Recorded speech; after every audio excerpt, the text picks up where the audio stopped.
Hello and welcome to Lost Love Mystery, where we explore the twists and turns of love, the pain of betrayal, and the mysteries that lie hidden in the heart. From the outside, Susie and I seemed like the perfect couple, a picture-perfect partnership built on love, respect, and shared dreams. But beneath the surface, cracks were beginning to show, small at first, but deepening with time. Susie's late nights at the gym turned into outings with friends, and soon those outings stretched into the early hours of the morning. The house became my sole responsibility, and she seemed detached from the woman I once knew. Her laughter, her smile, it all felt like a performance. I tried to rationalize it, blaming her stress or burnout, but her actions spoke louder than any excuses I made for her. She'd come home reeking of alcohol, claiming she was unwinding with friends. What bothered me more was her growing attachment to her phone. She treated it like a lifeline, always within arm's reach, the screen tilted away if I was nearby. The way she guarded it with her life stirred something primal in me, a sharp pang of suspicion. One night, I vented to a close friend about everything. I laid out the erratic behavior, her increasing coldness, and my growing doubts. He didn't mince his words. These are red flags. Massive ones. Don't be naive. It sounds like she's cheating on you. His statement hit me like a truck. The idea of Susie betraying me felt absurd, yet undeniable when I reflected on the evidence piling up. That night, I decided to confront the truth head-on. The opportunity presented itself when she stumbled home drunk, her gym bag carelessly tossed aside. While she snored away in the bedroom, I reached for her phone. The first hurdle was her newly changed password. Anxiety clawed at me, but I thought logically. Susie wasn't imaginative. She relied on the familiar. After a few failed attempts, I cracked it with her mother's birthday. Her phone unlocked, exposing a world I had dreaded discovering. My heart raced as I scrolled through her messages. At first, it was harmless chatter with friends, but then came the text with Mark, the gym friend who'd been carrying her home drunk. Their exchanges weren't just flirtatious, they were explicit. Photos, motel plans, and vivid descriptions of their escapades painted an unforgivable betrayal. It wasn't just a fling. This was a calculated affair. Something inside me shifted. I wasn't just angry. I was determined. I wouldn't let this slide or give her the satisfaction of thinking she could get away with it. This wasn't the time for despair. It was time for action. The discovery of Susie's betrayal didn't shatter me. It awakened something primal and unrelenting. I had spent years building a life with her, sacrificing time and energy to ensure our future. Now, that same devotion had been spit on. But I wasn't about to wallow in pity or let her think for a second that I'd tolerate this. No, I was going to remind her, and everyone else, exactly who I was. First, I secured my evidence. I took screenshots of the incriminating texts and explicit photos, making sure they were saved in multiple locations. My anger boiled over as I read their plan to meet at a motel the next day. The audacity of it left me seething, but I kept my composure. A good predator doesn't lash out recklessly. They wait, calculating every move. Susie and Mark thought they were being sneaky, but I'd make them regret underestimating me. The following day, I left work early, using the excuse of an urgent errand. In reality, I was preparing for the showdown. I parked discreetly near the motel, camera ready, waiting for the moment to strike. My patience paid off when I saw them pull in, arriving in separate cars. They laughed as they made their way inside, oblivious to the storm brewing outside. I snapped photos of them together, capturing their carefree expressions. I wasn't done yet. Waiting in my car, I planned my confrontation. When they emerged an hour later, I was ready. Susie's hair was tousled, her smug expression making my blood boil. I stepped out, phone in hand, recording every second. "Smile for the camera," I said coldly, making sure they knew there was no escape. Mark froze, his bravado crumbling instantly. Susie's face turned pale, her confident mask replaced with panic.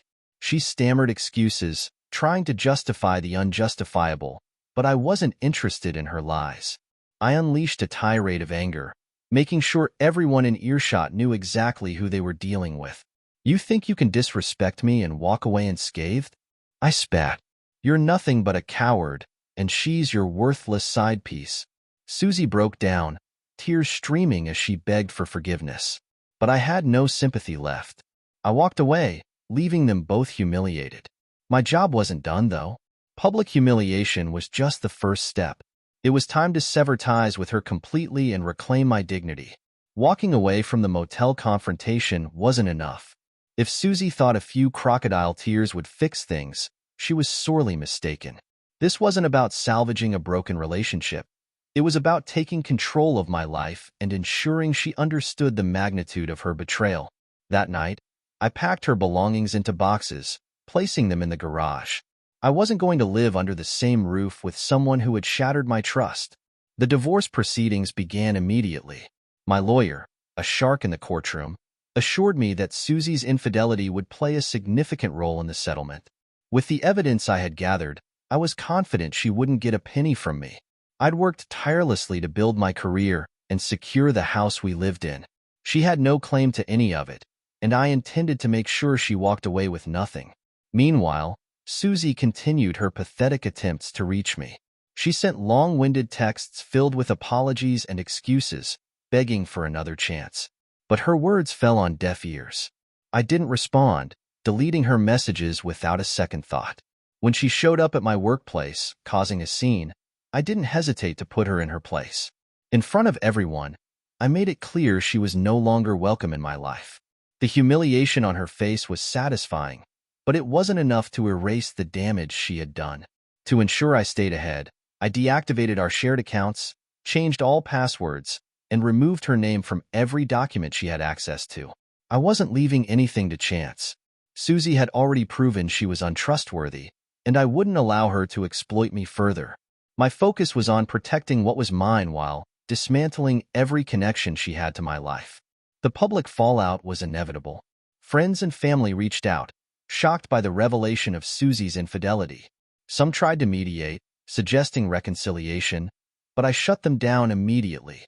Others, like my father, stood firmly by my side, encouraging me to move forward without looking back. Their support strengthened my resolve to rebuild and emerge stronger. As if dealing with Susie's betrayal wasn't enough, my mother's cryptic words continued to haunt me. Her insistence on forgiving Susie felt wrong, almost unnatural. She had always been my fiercest advocate, yet here she was, asking me to give a cheater another chance. It didn't sit right, and the gnawing suspicion in my gut only grew stronger. I decided to get to the bottom of it. If my mother had something to hide, I needed to know. The idea of a DNA test came to mind after a sleepless night, and I wasted no time arranging it. Convincing my dad to join me was simple. I framed it as a routine check for genetic health markers, ensuring he wouldn't suspect my true intentions. His trust in me made the lie easy, but it weighed heavily on my conscience. When the results arrived, the truth hit me like a freight train.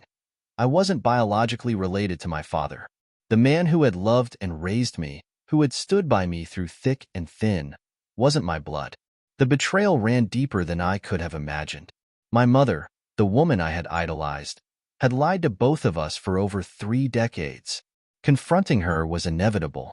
When I showed my dad the results, his shock mirrored my own. My mother's initial denials crumbled under the weight of the evidence, and she finally admitted to an affair from years ago.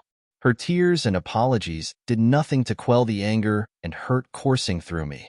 She had destroyed the foundation of our family with her deceit, and I couldn't forgive her for it. The weeks following these revelations were some of the hardest of my life, but I refused to let them break me. My dad and I leaned on each other, finding strength in our bond despite the truth of my paternity. He made it clear that blood didn't matter. He was my father in every way that counted. His unwavering support became the anchor I needed to weather the storm. My mother, on the other hand, faced the consequences of her actions. My dad initiated divorce proceedings, refusing to stay with a woman who had lied to him for decades. She tried to make amends, but her pleas fell on deaf ears. I cut off all contact, unwilling to entertain any attempts at reconciliation. Her betrayal had cost her both her husband and her son. As for Susie, her departure from my life was swift and decisive. She moved out of the house, and our divorce was finalized with no alimony granted. I retained everything I had worked for, leaving her with nothing but regret. The video evidence of her affair remained securely stored, a reminder of the lessons I had learned. Through all the chaos, I began to rebuild.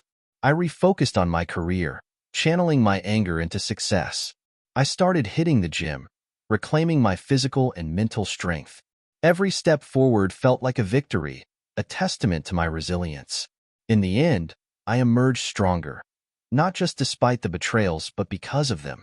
I had been tested and had come out on the other side with my dignity intact. Susie and my mother might have betrayed me, but they didn't define me. I was still standing, unbroken, and ready to face whatever came next.